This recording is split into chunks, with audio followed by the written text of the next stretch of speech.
Praise the Lord to everyone. හැම දෙනාටම කියන්නේ ස්වාමින් වහන්සේට ස්තුති කරන්න. අපි අද එළිදරව් 11න් හම්බ වෙනවා.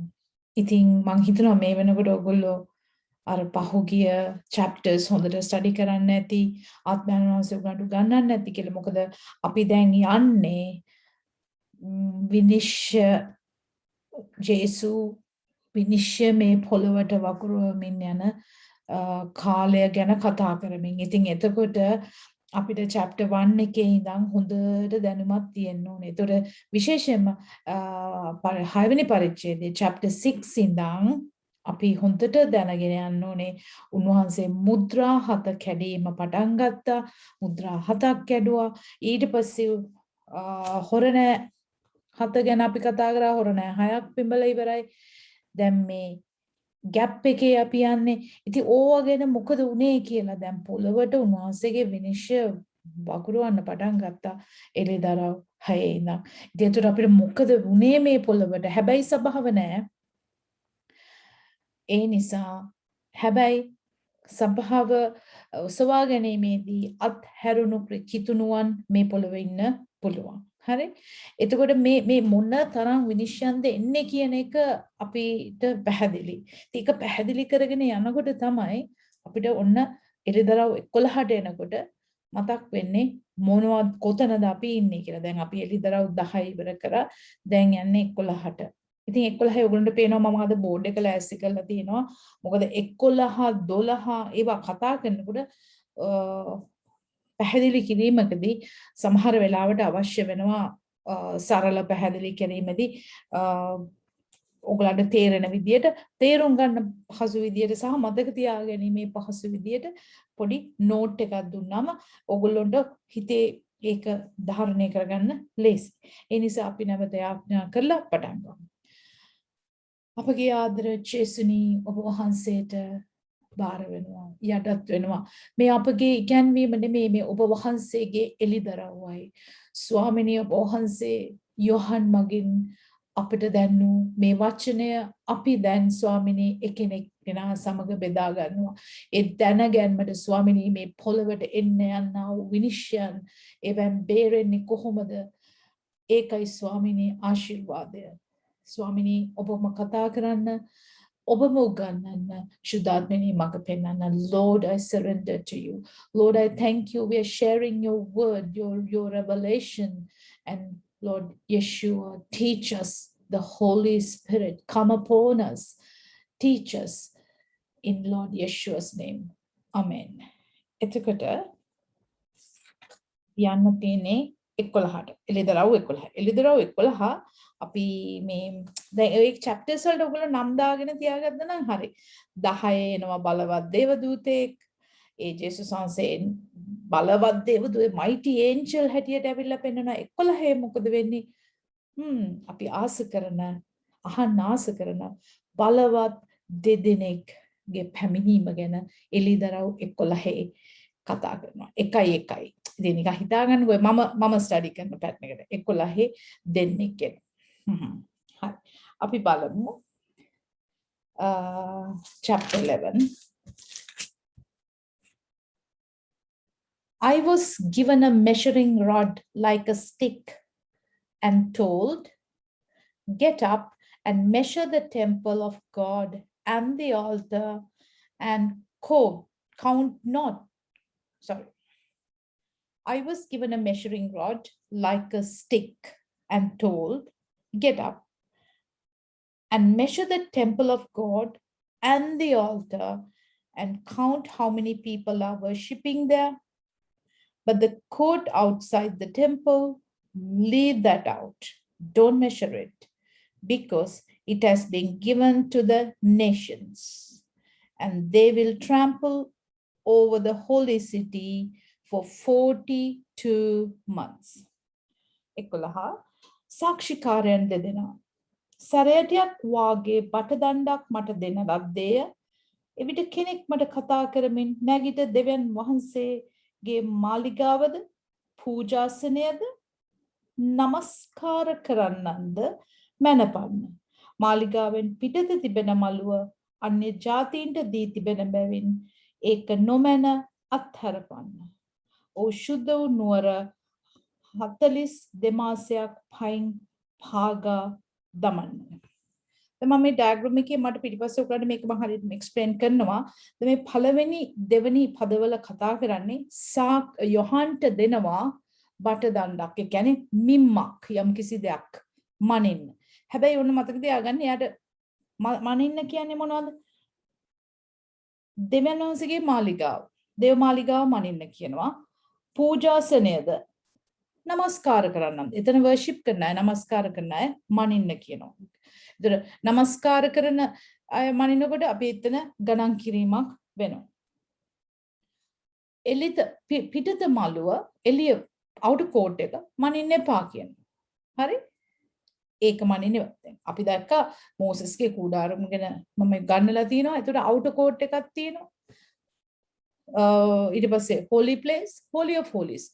දැන් මේ අවුට් කෝට් එකේ අපි දන්නවා ඒකත් කූඩාරමට ආйти. නමුත් මෙතන දේවමාලිගාවේ කියනවා පිටත මළුව මනින්න එපා.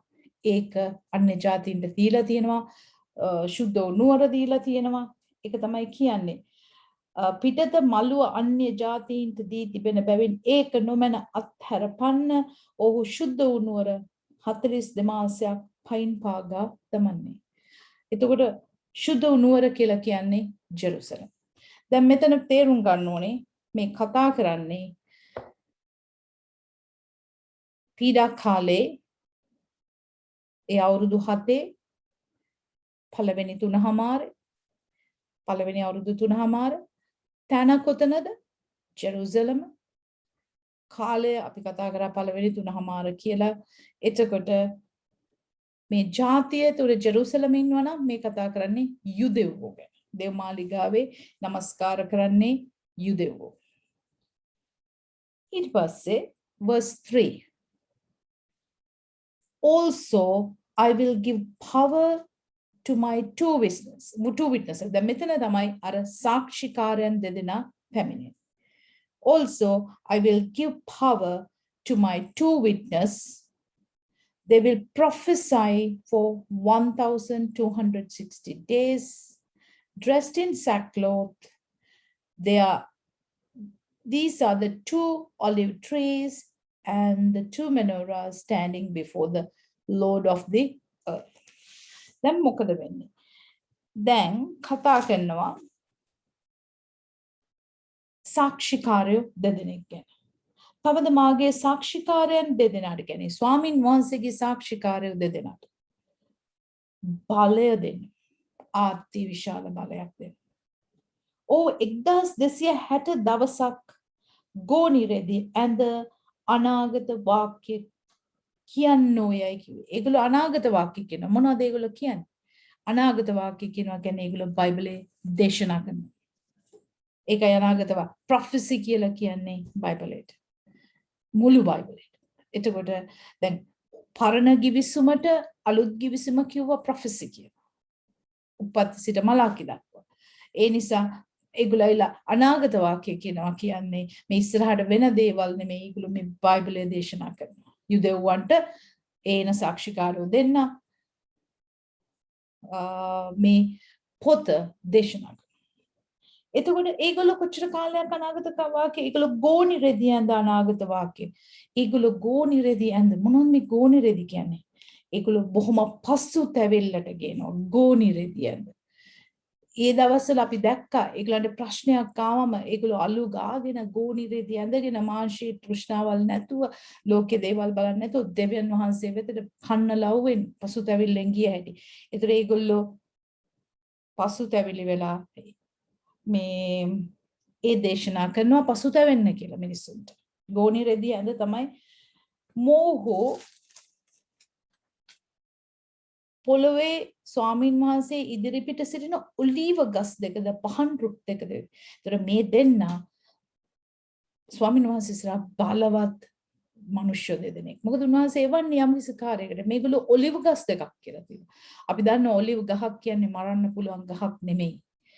ඉතින් ඒ වගේම පුදුම විදිහට ඔක්සිජන් දෙන ශාක වර්ගයක්. ඉතින් ඒ නිසා ඒක බලවත්කම තමයි ඒ පෙන්වන්නේ. මෙනෝරා දෙකක් කියලා පහන් රුක් දෙකක්.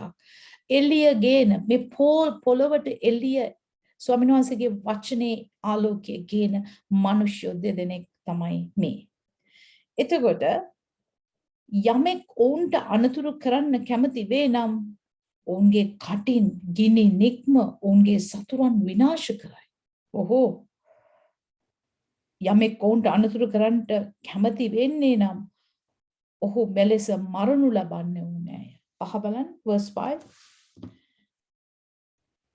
If anyone tries to do them harm, කිසි කෙනෙක් මේ දෙන්නට මේ පළවෙනි අවුරුදු 3මාරේ කරදර කරන්න හැදුවොත් මේගොල්ලන්ගේ කටින් ගිනි පිට වෙනවලු. Fire comes out of their mouth and consume their enemies. Yes, if anyone tries to harm them, that is how he must die. අත තියන්න හම්බ වෙන්නේ.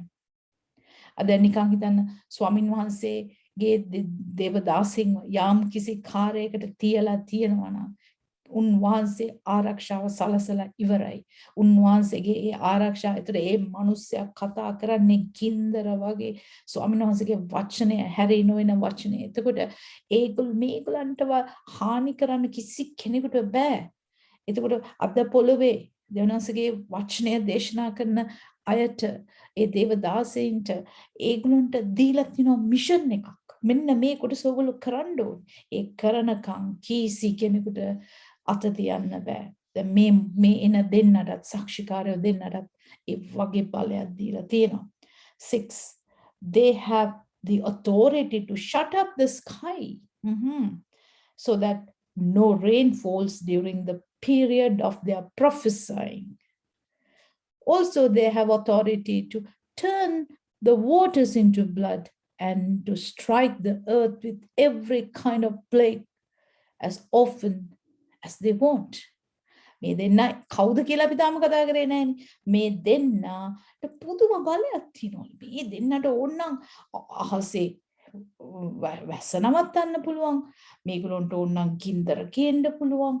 මේගොල්ලන්ට නම් පොළවේ වසංගත වලින් මිනිස්සුන්ට පීඩා කරන්න පුළුවන්.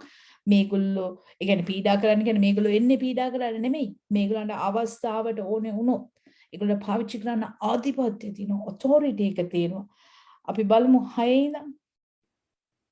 තමුන්ගේ අනාගත වාක්‍යයේ දවස්වලදී වැසි නොවසින ලෙස අහස් තලය පියන්න. තමුන්ගේ අනාගත වාක්‍ය. දැන් මම කියවනේ අනාගත වාක්‍ය කියන්නේ ඒගොල්ලෝ ඉන්නේ බයිබලයේ දේශනා කරන්නේ. මිනිස්සුන්ට දැන් ඔසවා ගැනීම වෙලා ඉවරයි.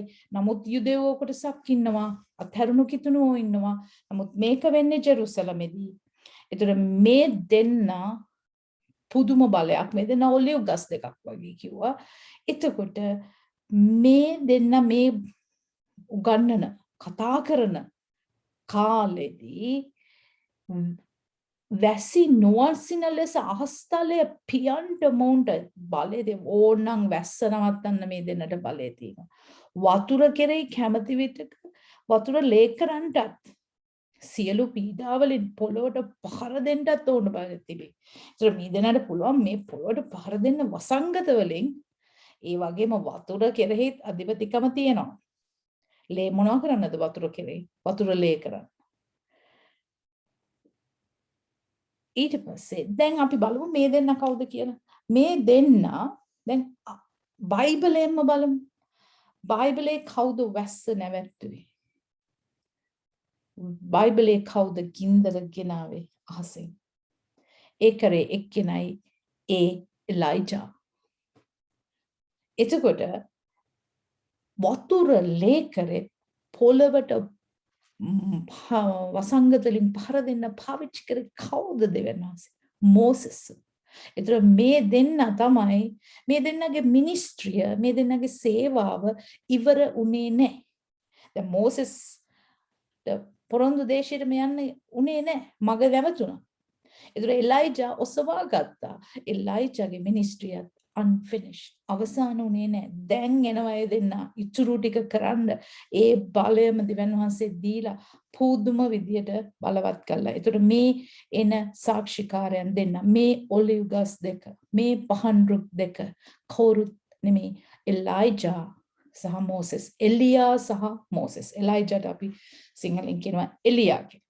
එතකොට මෙන්න මේ දෙන එතකොට කොච්චර කාලයක්ද දවස් 1260ක්. දවස් 1260ක් කියලා කියන්නේ මාස 42ක්. ඒ කියන්නේ අවුරුදු 3මාරක්. මේ 1260 ගන්නේ අවුරුද්දට මාසෙට දවස් 30 ලූනා කැලෙන්ඩරේ හැටියට. මාසයකට දවස් 30 ගානේ අවුරුදු 3මාරක් කියන්නේ මාස 42ක් දවස් 1260ක්. මේගොල්ලෝ අනාගත වාක්‍ය බයිබලයේ දේශනා කරනවා යුදෙව්වන්ට. එතකොට මේ කාලේ ඒගොල්ලොන්ගේ මිෂන් එක ඉවර වෙනකන් කාකටවත් මේගොල්ලොන්ට අත තියන්න හම්බ වෙන්නේ නැහැ. අන්තික්‍රිස්තුස් දැන් මේගොල්ලන්ට පීඩා කරන්න යන්නේ අනිවාර්යෙන්. අත තියන්න හම්බ වෙන්නේ නැහැ. ඊට පස්සේ අපි යමු 7ට. දැන් අපි සේවය කරනවානේ දෙවියන් වහන්සේට. අපිට උන්වහන්සේ සේවය දීලා තියෙනවා. ඒ සේවය ඉවර වෙනකන් උන්වහන්සේ අපිට බලය දීලා තියෙනවා. දෙව සේවකයෝ මේ අති විශාල සේවය කරන මේ බලවත් මිනිස්සු මේ පොළොවේ දැන් ඉන්න. මේ අයගේ මිෂන් එක, මේ අයගේ සේවය, මේ අයට දෙවියන් වහන්සේ දීලා තියෙන කාර්යභාරය ඉවර වෙනකන් අත තියන්න බෑ. මොකද ඒගොල්ලන්ට බලය දීලා තියෙනවා. දෙවියන් වහන්සේගේ සේවය ඉවර කරන්න. දැන් මෝසෙස් එලයිජාගේ සේවය ඉවර වෙනවා. verse 7 වෙනි පදයට කියමු. When they finished their witnessing, ඔවුන් තමුන්ගේ සාක්ෂිය නිම කළ විට. ඔන්න verse 7 වෙනකොට ඒගොල්ලෝ අවුරුදු 3මාර ඒගොල්ලොන්ගේ ඉවර කරනවා. අවුරුදු 3මාරක සේවය. දැන් මේගොල්ලෝ ප්‍රොෆෙසයි කරනවා කිව්වේ කොච්චර කාලයක්? They will prophesy 1260 days. දවස් 1260ක්. ඔවුන් මේ අනාගත වාක්‍ය කියනවා. verse 3 එකේ තියෙනවානේ තවද මාගේ සාක්ෂිකාරයන් දෙදෙනාට බලය දෙන්නමි. ඔව් 1260 දවසක් ගෝනි රෙදියඳ අනාගත වාක්‍ය කියන්නේ. ඒතර දැන් මේගොල්ලෝ පළවෙනි 3මාරේ පළවෙනි අවුරුදු පීඩා කාලයේ වෙන අවුරුදු 7 පළවෙනි 3මාරේ මේගොල්ලෝ බලවත් ලෙස අනාගත වාක්‍ය කිව්වා. බයිබලයේ දේශනා කරනවා. දැන් අවුරුදු 3මාර ඉවරයි. දැන් කවුද ඉවරයි? ඔවුන් තමුන්ගේ සාක්ෂිය නිම කළ විට පාතාලයෙන් නැගී එන මුර්ගයා ඔවුන්ට විරුද්ධව යුද්ධ කොට ඔවුන්ගෙන් ජයගෙන ඔවුන් මරන්නේ. When they finish witnessing, mission එක ඉවරයි. The beast coming out of the abyss will fight them, overcome them and kill them. දැන් යක්ෂයා දැන් මොකද කරන්නේ? පාතාලයෙන් දැන් අපි ඉස්සෙල්ලා කතා කරා පාතාලයට වැටුණා, යට යතුරු දුන්නා, එයා පාතාලේ දොරටු විවෘත කරා. ඉතින් ඔය පාතාලයෙන් නැගී එන මුර්ගයා ඒ වෙලාවේ ඉන්න අන්තික්‍රිස්තුස් කාත් එක්කද මේ මෝසෙස් එලයිජා එක්ක ෆයිට් කළා මේගොල්ලන්ව මරනවා. Verse 8, and their dead bodies will lie in the main street of the great city, whose name to reflect its spiritual condition is Sodom and Egypt, the city where their Lord was executed on a stake. අපි මේ 8 වෙනි පදයේ හොඳට තේරුම් ගන්න වෙනවා. දැන් ඔන්න මෝසෙස් එලයිජාව මරනවා. verse 7 එකේ. ඊට පස්සේ හැබැයි මතක තියාගන්න ඒගොල්ලෝගේ කාර්යභාරය ඉවරයි. දැන් මේගොල්ලෝගේ අට මං කියලා ඉන්නම් ඔවුන්ගේ මල කඳන් දැන් මැරුවනේ.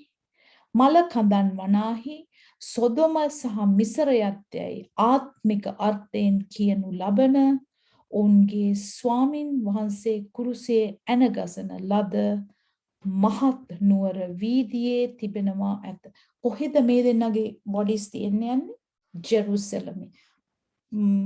මොන මහත් නුවර වීදී මේන් ස්ට්‍රීට් එකේ ප්‍රධාන පාරේ එතකොට මෙතන කියනවා මේ නගරයට සොදෝම සහ ඊජිප්තුව කියලා කිව්වා කියලා. ඔව් ජෙරුසලම හැඳින්වුවා පරණ කිවිසුමේ ඒගොල්ලෝ පව් කරනකොට යසායා 1:9-10 3:8-9 ජෙරමියා 23:14 ඊට පස්සේ ඊජිප්තුව කියලා හැඳින්වුවා එසේකියල් 23:3 23:4 8 23:19 එතකොට මේ ගොල්ලන්ගේ දැන් මලමිනි ජෙරුසලමේ පාරේ කවුද මේ දෙන්න මෝසස් සහ එලියා අර ඉස්සල්ලා කතා කරපු ස්වාමින්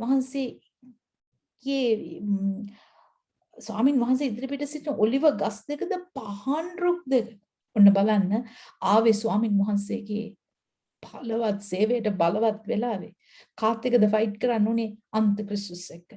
එතකොට ඒගොල්ලෝගේ කාර්යභාරය ඉවර කරා. ඒ වුණාට ඒගොල්ලෝගේ මරණය දැන් මැරිලා බොඩිස් දෙක තියෙනවා ජෙරුසලමේ මේන් ස්ට්‍රීට් එකේ. එතන කියලා තියෙනවා දැන් සොදොම සහ ඊජිප්තුව කියලා ඒ ජෙරුසලම හැඳින්නුවට එතන කියනවා මිසරය ඔවුන්ගේ ස්වාමින් වහන්සේ කුරුසියේ ඇනගසන ලද මහත් නුවර. එතකොට මෙතන මේක මේ සොදොමවත් ඊජිප්තුවත් නෙමෙයි ජෙරුසලමටමයි සොදොම සහ ඊජිප්තුව කියලා හැඳින්නුවේ ඒගොල්ලෝගේ පෞකාරකම් වලට. ඒගොල්ලෝ ඒ පාපයට වැටුනම ඒගොල්ලන්ට කතා කර අර සොදොම කියලා. එහෙම නැත්නම් ඊජිප්තුව. එතකොට දැන් තියෙනවා බොඩිස් පාරේ. ඒක මේ නුවර ජෙරුසලමමයි කියලා ඊජිප්තුව සොදොම වශයෙන් හැඳින්වුවත් මේක ඊජිප්තුවම නෙමෙයි සොදොම නෙමෙයි මේක නිකන් ඉඩියම් එකක්. නමුත් මේ ජෙරුසලමමයි කියලා හැඳින්වන්න තමයි කියන්නේ ජේසුස් වහන්සේ ඇනගැසුව නගරය කියලා. ඒක තමයි කියන්නේ ඔවුන් ස්වාමින් වහන්සේ කුරුසියේ ඇනගසන ලද මහත් නුවර වීදියේ ස්වාමීන් වහන්සේ වැනගැසුවේ ජේසුස් වහන්සේ වැනගැසුවේ ජෙරුසලමේ. එතකොට ඒ නගරේ මහත් වීදියේ තියෙනවා. දැන් අපි යමු verse 9 වෙනි පදයට.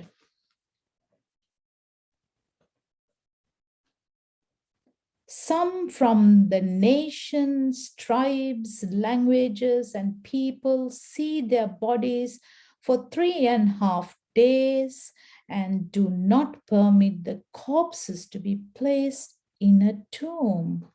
දවස් 3මාරක් මේ ශරීර මෘත ශරීර මේ මැරුණ dead bodies පාරේ තියෙනවා දවස් 3මාරක්. දැන් මේගොල්ලෝ කොච්චර කාලයක් ප්‍රොෆෙසයි කරාද දේශනා කරාද මිනිස්සුන්ට අවුරුදු 3මාරක්. දැන් තව දවස් 3මාරක් පාරේ තියෙන. ඊට පස්සේ මේ මිනි අරගෙන සොහනක තැම්පත් කරන්නවත් මේක ආණ්ඩු වලින් අර අන්තික්‍රිස්තුස් ඉඩ දෙන්නේ නැහැ. මොකද මේගොල්ලෝ එච්චර මේගොල්ලන්ට හරි සන්තෝසයි මේ දෙනා මරපු එක. මේ පාරේ තියෙන අපි නිකන් හිතන සතෙක් මැරුණත් අපි දැක්කින්න ආස නැහැ. ඒක අපි අයින් කරනවා. නමුත් මේගොල්ලෝ මෙදියා බල මේගොල්ලෝ සන්තෝෂ වෙන්න යනවා. මෙතන කියනවා some from the nations, tribes, languages and people see their bodies for 3.5 days and do not permit. 9 සෙනගගෙන්ද ගෝත්‍රයන්ගෙන්ද භාෂාවන්ගෙන්ද ජාතීන්ගෙන්ද මනුෂ්‍ය ඔවුන්ගේ මලකඳන් දෙස දවස් 3මාරක් බලා සිටිමින් මලකඳන් සොහොනක ඉදබන්ට ඉඩ නොදෙති. දැන් කවුද මේ මලකඳන් දකින්නේ? ජාතීන්. සෙනග වර්ග කරමු. ජාති එක්ක ලෝකෙම ඉන්න ජාතීන්. ලෝකේ භාෂාවල් කතා කරන අය ගත්තොත් හැම භාෂාවක්. එතකොට ජාතීන් ලෝකේ ඉන්න හැම ජාතියක්. මේගොල්ලෝ හැම කෙනෙක්ම මලකඳන් දෙස බලා ඉන්නවා. දැන් මේ හිතන්නේ යොහන් ලියන්නේ මේක ක්‍රිස්තු වර්ෂ 90 අතරේදී. එදා යොහන්ට දෙන එළිදරව් අනුව යොහන් දකිනවා මුළු ලෝකෙම බලන් ඉන්නවා මෝසෙස් එලියාගේ බොඩිස් දෙක ගැන. කොහොමද එකපාර යෙරුසලමේදී එන මේ මලකඳන් දෙක මිනිස්සු දකින්නේ? අද අපි දන්නවා කොහේ මොනවා වුණත් අපිට සෝෂල් මීඩියා මාර්ගයෙන් අපිට බලන්න පුළුවන්. එහෙනම් ඉන්ටර්නෙට් මාර්ගයෙන් නිවුස් මාර්ගයෙන් මේවා මිනිස්සු දකින්න යනවා. අපිට ලයිව් බලන්න ඒ දවස්වල ඉන්න අපිට නෙමෙයි. අපිට ස්වර්ගී නම් බලන්න පුළුවන් මේ පොළවේ ඉන්න මිනිස්සුන්ට මේ මලකඳන් දෙක බලන්න පුළුවන් වෙනවා. ඒක ලියවිලම තියෙනවා. නමුත් මේගොල්ලෝ මලකඳන් දෙක සොහනක තැම්පත් කරන්න දෙන්නේ නැහැ. ඉඩ දෙන්නේ නැහැ. එහෙනම් මොනවද කරන්නේ? 10. The people living in the land rejoice over them. They celebrate and send each other's gifts because these two prophets tormented them so. මේ ප්‍රොපේතවරුන් දෙදෙන පොළොවේ වසන්නන්ට වද කළ නිසා පොළොවේ වසන්නෝ ඔවුන් ගැන ප්‍රීතිව සන්තෝෂ වෙමින් එකිනෙකාට තෑගිය වන්නෝ. 10 කියනවා මේ ප්‍රොෆෙට්ස්ලා දෙන්න මේ ප්‍රොපේතවරු බලවත් ඔලිව ගස් දෙක බලවත් මෙනෝරා දෙක මේ මිනිස්සු දෙන්න පොළොවේ මිනිස්සුන්ට වද කරාලු. මොනවද වද කරේ ඒගොල්ලෝ? ඒගොල්ලෝ මිනිස්සුන්ව මරන්න ආවද? නැහැ. ඒගොල්ලෝ මෙන්න මේ වචනය කතා කරා. බාලවත් ලෙස මේ වචනය කතා කරනකොට මේකට විරුද්ධව ආව මිනිස්සු හිටියානම් බලවේග තිබුණා නම් උන්වහන්සේ ඒගොල්ලන්ට බලය දුන්නා. වැසි නවත්තන්න, ගින්දර ගේන්න, පොළොවට වසංගත වලින් පහර දෙන්න, වතුර ලේ කරන්න උන්වහන්සේ ඒගොල්ලන්ට බලය දුන්නා. ඒ නිසා මේ දෙන්න මැරුණම පොළොවේ මිනිස්සු පාටි දානවා. බලන්නකො මේ දෙන්න මැරුණා කියලා ඕන් ප්‍රීතිව සන්තෝෂ වෙමින් ඒ දවස් 3 එකිනෙකාට තෑගියව. අපි දැන් උත්සව වලට හිතන්නකො දැන් අපි තෑගි දෙන්නේ මොනවටද කියන්නේ? මිනිස්සු මේ පොළොවේ නිකන් උත්සවේ ආවා මං ඔයාට තෑගි දෙනවා ඔයා මට තෑගි දෙනවා මේ වගේ දේවල් අපි කරනවනේ. උත්සව වලට ප්‍රධාන අන්න ඒ වගේ සන්තෝෂෙට එයා මෙයාට තෑගි දෙනවා මෙයා. ඇයි මෝසෙස් සහ එලියාව මැරුණා. දේවයන් වහන්සේගේ මේ මිනිස්සු දෙන්න මැරුණ නිසා. මේගොල්ලෝ මරපු නිසා. එතකොට මේ වෙනකොට අන්තක්‍රිස්තුස් බලයේ ඉන්නවා. අපි 9 කරා 10 කරා. verse 11. ඒ දවස් 3 පසු ජීවන හුස්ම ඔවුන් දෙවියන් වහන්සේගෙන් ඔවුන් තුලට පැමිණ ඔවුන් නැගිට සිටියෝය. ඔවුන් දුටුවන් මහත් බය පැමිණුවේ. ඔවුන් දුටුවන් කෙරේ මහත් බය පැමිණුනේ. The people verse 11 but දැන් මැරිලා මලකඳන් දෙක ජෙරුසලමේ තියෙනවා. පාරේ දවස් 3මාරක් කුණු වෙන්න ඇති. ගඳ ගහන්න ඇති. TV coverage දෙන්න ඇති. මිනිස්සු කතා කරන්න ඇති. ලව්ජි බලන්න ඇති. මිනිස්සු Facebook වල කමෙන්ට් දාන්න ඇති. දවස් 3මාරයි. එතකොට මේගොල්ලෝගේ මලකඳන් දැක මේගොල්ලෝ කියන්නේ නැති අයියෝ මේ අර දෙවියන් වහන්සේගේ වචනේ කතා කරමු මේ දේව සේවකයෝ මොකද වෙලා තියන්නේ ඇයි දෙවියන් වහන්සේ කෝ මේගොල්ලෝගේ දෙවියන් වහන්සේ කියලා මිනිස්සු අපහාස කරන්නේ ඇති 11 බලන්න. But after 3.5 days ඒ දවස් 3මාරට පස්සේ a breath of life from God entered them. දවස් 3මාරක් මලකඳන් එළියේ තියෙනවා පොළවේ. රෑ දවල් දවස් 3මාරක්. ඊට පස්සේ ජීවන හුස්ම දෙවියන් වහන්සේගෙන් මේ මලකඳන් දෙකට ලැබෙනවා. And they stood up on their feet. මේගොල්ලෝ කකුල් දෙකෙන් නැගිටිනවා. Great fear fell on those who saw them. දැන් හිතන්න TV coverage දෙන මේගොල්ලෝ ගැන live breaking news දෙන අය breaking news එක දෙන්න වෙනවා. මෙන්න මැරලා කුණු වෙමින් පවතිච්ච මේ ශරීර දෙකට ජීවන හුස්ම දෙවියන් වහන්සේගෙන් ලැබුණා. මේගොල්ලෝ නැගිට්ටා. ඒගොල්ලෝ නැගිටෙව්වේ නැහැ. They stood up on their feet. They stood up. Ay, ජීවන හුස්ම, breath of life, ජීවන හුස්ම, ජීවනදායක ඒ හුස්ම එදා ආතම්ම නැගිට්ටු.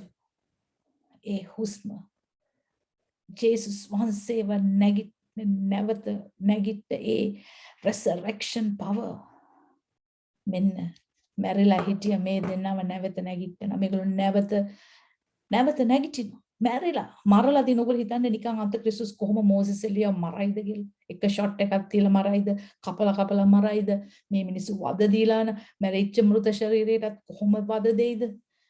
දැන් great fear පොදුම බයක් මේ. දැන් ඕවා live record වෙයි. ඒ කාලේ ඉන්න අයට බලන්න පුළුවන් වෙයි. Then the two heard a loud voice from heaven saying, "Come up here." And they went up into heaven in a cloud, while their enemies watched them. Then හඬක් ඇහෙනවා. 11 ඉඳන් දවස් 3මාරකට පසු ජීවන හුස්ම දෙවියන් වහන්සේගෙන් ඔවුන් තුරට පැමිණ ඔවුන් නැගිට සිටියේ. ඊට පස්සේ ඔවුන් දුටුවන් කෙරේ මහත් බය පැමිණ. හිතා ගන්න මැරිච්ලා කපලා කැඩිලා කුණු වෙලා ඕගන්ස් ඇඟේ ඇතුලේ දේවල් නරක් වෙන්න පටන් අරන් දවස් 3මාරක් ගඳ ගහන්න ඇති. මෙහි එතකොට එක පාරට දෙවන් වහන්සේගෙන් ජීවන හුස්ම පැමිණිලා මේගොල්ලෝ නැගිටිනවා. මේක දැකපු අය පාය වෙලා ඊට පස්සේ 12 කියනවා මෙහි නැගී වරෙල්ලා අය මතකද එළිදරව් 4 යොහන්ට කියනවා come up here සභාව ඔසවා ගැනීම come up here කොයි වෙලාවෙ හරි හොරණෑ ශබ්දය ඇහෙනකොට හොරණෑ මංගල්‍ය හොරණෑ ශබ්දය ඇහෙනකොට සභාවට උන්වහන්සේ කියනවා come up here නැගී වරෙන්න මෙන්න Moses Elijah කියනවා come up here මෙහි නැගී වරෙල්ලා අය ස්වර්ගයෙන් තමුන්ට කියන මහත් හඬක් ඔවුන්ට ඇසෙනවා. ඔව්ද වලාකුලෙන් ස්වර්ගයට නැගී ගියා. ආවා මිෂන් එක කරා දෙවනන්සේ වෙනුවෙන් මැරුණා. අන්න දෙවනන්සේ රිවෝඩ් එක දුන්නා නැගිටෙව්වා. විශ්වාසවන්තකම බලන්න මරණයට එක් උන්වහන්සේ කියනවා මරණයට එක් විශ්වාසය සිටින්න ස්මරණට අල්ලගෙන ඉන්න පොඩි කාලයයි. ඊට පස්සේ ඔවුන්ගේ සතුරෝද ඔවුන් දුටුවෝය. මේ වෙලාවට රෙකෝඩ් කරන අය මේගොල්ලෝ නැගිටිනවා ඕවා ලයිව් යයි මේගොල්ලෝ ස්වර්ගයට යනවත් ලයිව් රෙකෝඩ් වෙලා තියෙයි. එම පැයදීම මහත් භූමිකම්පාවක් වී නුවරින් 10 කොටසක් වැටුණෝය. භූමිකම්පාවෙන් මනුෂ්‍යයන් 7,000ක් මැරුණේය. ඉතිරි අය බයපත්ව ස්වර්ගයේ දෙවියන් වහන්සේට ගෞරවය දුන්නෝය. දෙවනි දුක පසුවිය බලව තුන්වෙනි දුක ඉක්මනින් එන්නේ. අපි දැන් අර වෝ දුක් වේ කියලා ඒ කතා කරා. දැන් එළිදරව් 8 අපි හොරණෑ 7ක් ගැන කතා කරනකොට පළවෙනි හොරණෑ 4 ඉවරුනාම දේවදූතයෙක් කියලා කියනවා දුක් වේ. ඒ පළවෙනි දුක පහ වුණා.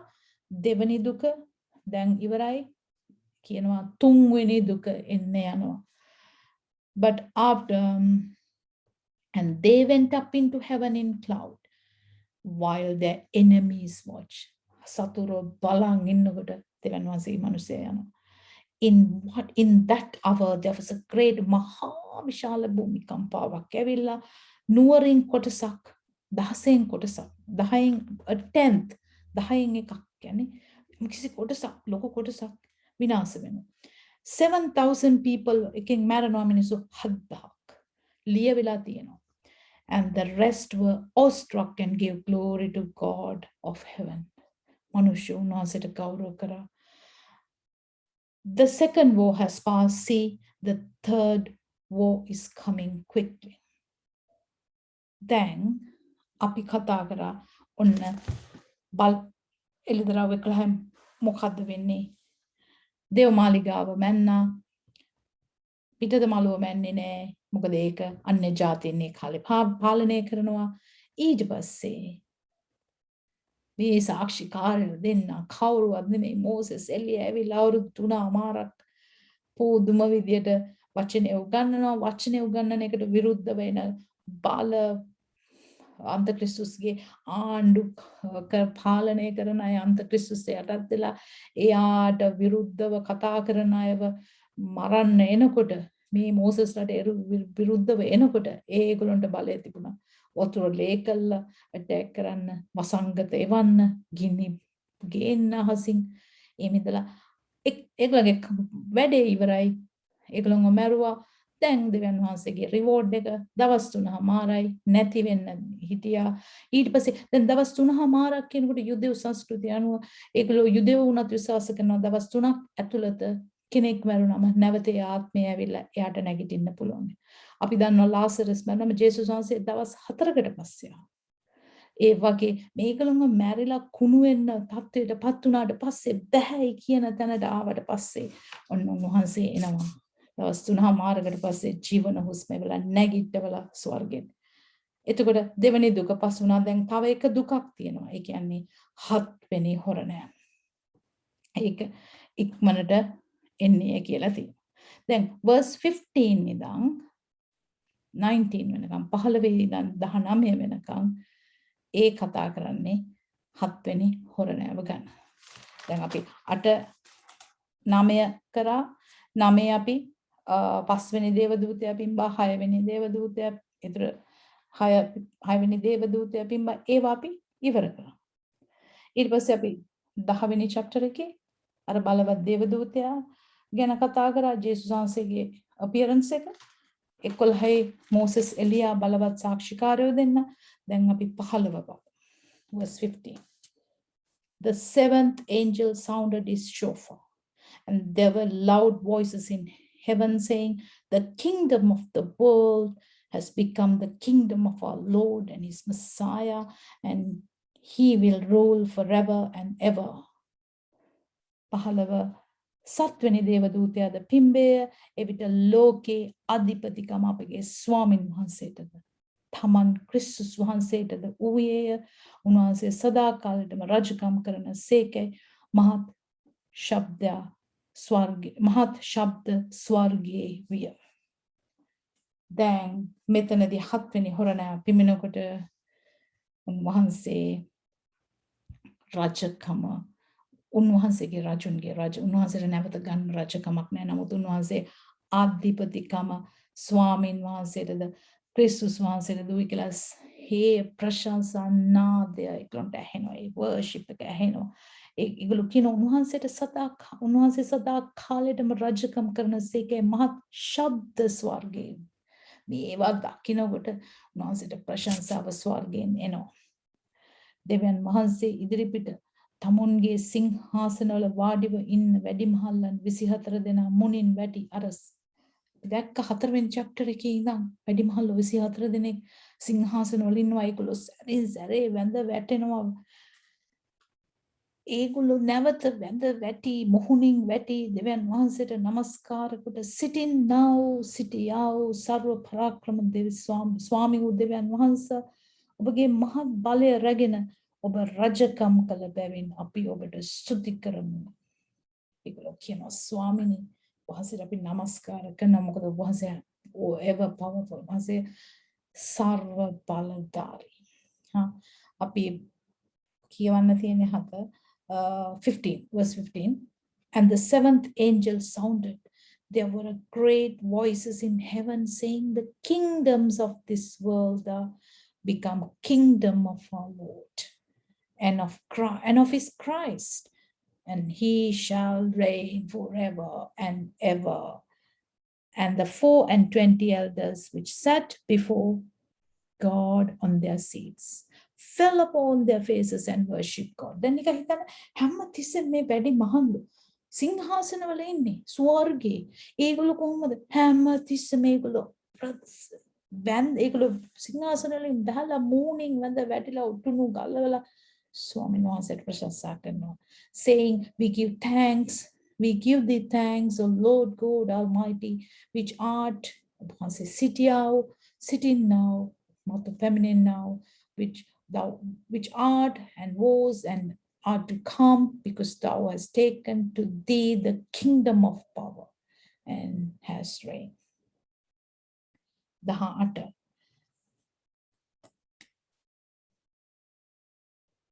verse 18. The nations rage, but now your rage has come.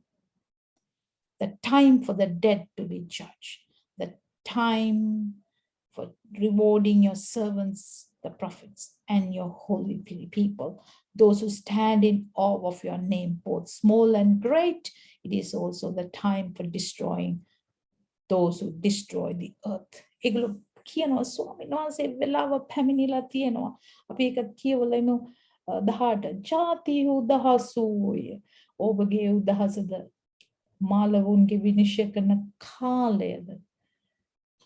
ඔබ ස්වකීය මෙහිකරු ප්‍රොපේතවරුන්ටත් ශුද්ධවන්තයන්ටත් ඔබගේ නාමයට බයවන ලොකු කුඩා තැනැත්තන්ටත් විපාක දෙන්නා වූ පොළොව විනාශ කරන්නවුන් විනාශ කරන්නව කාලයද පැමිණෙනෝයයි කියලා. ඒගොල්ලෝ කියනවා ස්වාමිනේ දැන් කාලය ඇවිල්ලා තියෙනවා. මේ දැන් උන්වහන්සේගේ උදහස එළිදරව් 6 ඉඳන් වැగిරමින් යනවා. මේගොල්ලන්ට පනිෂ්මන්ට් දෙනවා උන්වහන්සේ. ජජ්මන්ට් එක විනිශ්චය දෙනවා. ඒගොල්ලෝ කියනවා උන්වහන්සේ දැන් විනිශ්චය දෙන කාලය අන්තිම කාලය ද ස්වාමිනේ ඇවිල්ලා තියෙනවා. එවිට ස්වර්ගයේ තිබෙන දෙවන් වහන්සේගේ මාලිගාව වරිණ ලද්දේ. උන්වහන්සේගේ ගිවිසුම් පෙට්ටියද උන්වහන්සේගේ මාලිගාවේ පෙනුනේය. එවිට විදුලිද ශබ්දද ගර්ජනාද භූමි කම්පාවද මහත් ගල් වර්ෂාවක්ද විය. එතකොට මේගොල්ලෝ දකිනවා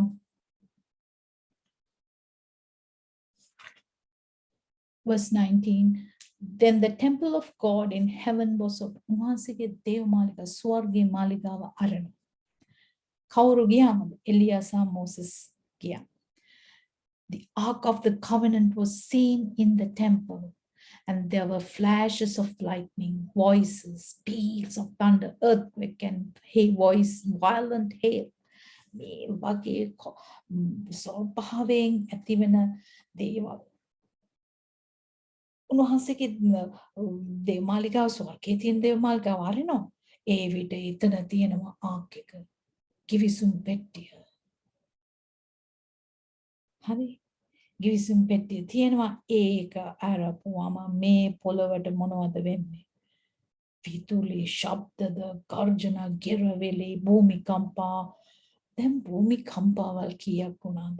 ගල් වර්ෂා කොච්චර ආවද? දැන් මම ඔයාලට කියලා දෙන්න ඕගලන්ට මෙතන මේකේ සමරි එක.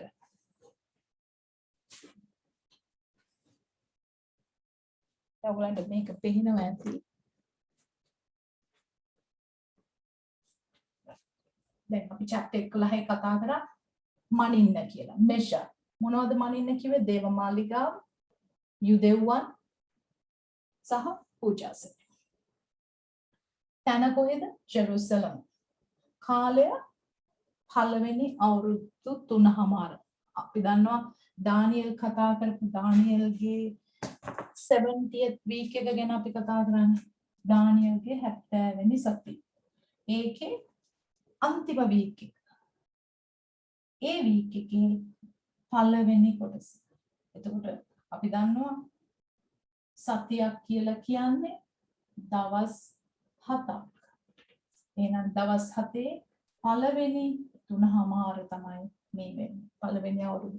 දවස් 7ක් කිව්වම දවසක් අවුරුද්දක් හැටියට අවුරුදු 7යි. එතකොට 7 years ඒකේ පළවෙනි 3මාර. එතකොට දානියෙල් කතා කරේ දානියෙල්ගේ 70 වෙනි සතිය කියලා මේ අවසාන අවුරුදු 7. ඒ අවුරුදු 7 කොටස් දෙකකට බෙදෙනවා. පීඩා කාලය, මහා පීඩා කාලය. මේ යන්නේ පළවෙනි කොටස. මේක දෙවෙනි කොටස. හරි. දැන් ඔන්න ඊට පස්සේ එනවා කවුද? සාක්ෂිකාරයන් දෙන්නේ මෝසෙස් සහ එලියා. මේගොල්ලෝ සාක්ෂි දරනවා අවුරුදු 3මාරක්. ඒ කියන්නේ දවස් 1260ක් මාස 42ක්. මේගොල්ලෝගේ මිෂන් එක ඉවර වෙනවා. මේගොල්ලෝ මරනවා. මේගොල්ලෝ දවස් 3මාරකට පස්සේ දෙවන් වහන්සේ ස්වර්ගයට ගන්න.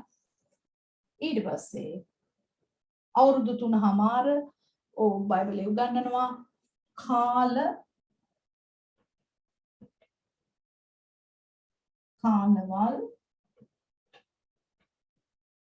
කාලභාග. එතකොට time කිව්වම එකක්. time singular එක වචනයක් එකයි. times කිව්වම බහුවචනයක්. ඒතර අපිට දෙක ආවේ කොහොමද? අපිට ටයිම්ස් ගම තුනක් එන්න පුළුවන්. බෑ ටයිම්ස් කියන්නේ ඒ ඇවිල්ලා තියෙන වචනය duo duo duo නැත්නම් dual. අපි දන්නවා dual කියන්නේ දෙකයි. ඒතර නම් ටයිම්ස් කියන්නේ දෙකයි. half a time කියන්නේ කාලයකින් භාගයයි. කාල භාගයක් කියන්නේ මාස 6ක්. එහෙමනම් ටයිම්ස් කියන්නේ අවුරුද්දයි. ටයිම්ස් කියන්නේ අවුරුදු දෙකයි. half time කියන්නේ භාගයයි 1යි 2යි 3යි 3යි භාගයයි 3මාරයි අවුරුදු 3මාරයි කියන්නේ මාස 42යි මාස 42 වැඩි කරොත් දවස් 30 කැලෙන්ඩර් දවස් මාසයකට දවස් 30 ගානේ වැඩි කරොත් අපිට එනවා මුළු ගාන දවස් 1260ක්. එතකොට මෝසෙස් සහ එලියා දේශනා කරන්නේ කාල මේ 1260. එතකොට පළවෙනි තුනමාරත් පළවෙනි අවුරුදු තුනමාරත් දවස් 1260. එතකොට අපි කතා කරා දැන් දානියෙල්ගේ 70 වීක්ස් 70 ගැන. එයා සති 70ක් ගැන කතා කරන්නේ යාර ගාබ්‍රියල්. එතකොට 400 අවුරුදු සති 70ක් කියන්නේ අවුරුදු 490ක්. අවුරුදු 483ක් ඉවර වුණා. ජේසු ඇවිල්ලා කුර්සි පූජාවෙන් ඉතුරු වෙලා තියෙන්නේ තව අවුරුදු 7යි. අන්නේ අවුරුදු 7 දැන් මේ වෙනකොට පටන් يعني දැන් නෙමෙයි ඔසවාගෙන දැන් මෙන්න මෙතන මතක තියාගන්න. අවුරුදු 483 ඉවර වුණා ජේසුස් වහන්සේ කුර්සිය යන ගැසීම. එතන ඉඳන් අපි මේ ගමන් කරන්නේ අනුග්‍රහයේ කාලය. රැප්චර්. අනුග්‍රහයේ කාලය ග්‍රේස් පීරියඩ් එක. කවද වෙනකන්ද? රැප්චර් එක වෙනකන්. ඔසවා ගැනීම වෙනකන්. මේ කාලේ අපිට මොනවත් ප්‍රශ්න නැහැ. අපිට පිළිහිට වෙන්න ජේසුස් වහන්සේ ශුද්ධාත්මයන් වහන්සේ දීලා තියෙනවා. This is the grace period. ඒතර අවුරුදු 483 ඉවරයි. දැන් කාලය ගත වෙනවා. අන්තිම අවුරුදු 7 තාම ඇවිල්ලා නැහැ. ඔසවා ගැනීමෙන් පස්සේ මොකද වෙන්නේ? 70 වෙනි සතිය පටන් ගන්නවා. ඒ කියන්නේ තව තියෙන අවුරුදු 7යි. අන්තක්‍රිස්තුස්ගේ පාලනයේ අවුරුදු 7යි. ඒතර පළවෙනි තුනමාරේ තමයි මේ ඔක්කොම වෙන්නේ. දෙවෙනි තුනමාරේ මොකද වෙන්නේ? අන්තක්‍රිස්තුස් ඇවිල්ලා කියනවා එයා දේවමාලිගාවට යනවා. දේවමාලිගාවට ගිහලා කියනවා එයා දෙවියන් වහන්සේ කියනවා. එතකොට එතනින් ඒ වෙනකොට එක දෙයක් කියන්න ඕනේ. එයා අන්තක්‍රිස්තුස් දේවමාලිගාවට ගිහලා එයා දෙවියන් වහන්සේ කියලා කියනකොට ඒ ගිවිසුම් පෙට්ටිය දේවමාලිගාවේ නැහැ. ගිවිසුම් පෙට්ටියට අර්ථකථන කිහිපයක් තියෙනවා. මම ඉගෙන ගත්ත ගුරුතුමා වන්නන්නේ මෝසෙස් එලියා යනකොට ඒ දෙන්න ගිවිසුම් පෙට්ටිය අරගෙන යනවා කියලා. ඒ වගේම අපි දන්නවා ස්වර්ගයේ ඒ ආක් එක ගැන කතා කරනකොට මෝසෙස්ට ගිවිසුම් පෙට්ටිය හදන්න කෙනෙකුට උන්වහන්සේ පෙන්නවා ස්වර්ගයේ තියෙන දේවල්. අපි දන්නවා ස්වර්ගයේ තියෙන දේවල් වල කොපි එකක් තමයි මේ පොළොවේ කූඩාර මිනෝරා. ඔය ඔක්කොම මෝසෙස්ට උන්වහන්සේ දසපනත දෙනකොට ඔක්කොම පෙන්නවා. මේ පොළොවේ තියෙන්නේ ස්වර්ගයේ තියෙන දේවල් වල කොපි එකක්, රෙප්ලිකා එකක්. ඉතින් කෙසේ වුණත් අපි මේ ඔක්කොම දැන් හොඳට මේ ඉගෙන ගත්තා. අපිට මම බලන්නේ අපිට මිස් වුණාද මොනවාක්වත් කියලා. නෑ අපිට මොනවාක්වත් මිස් වෙලා නෑ.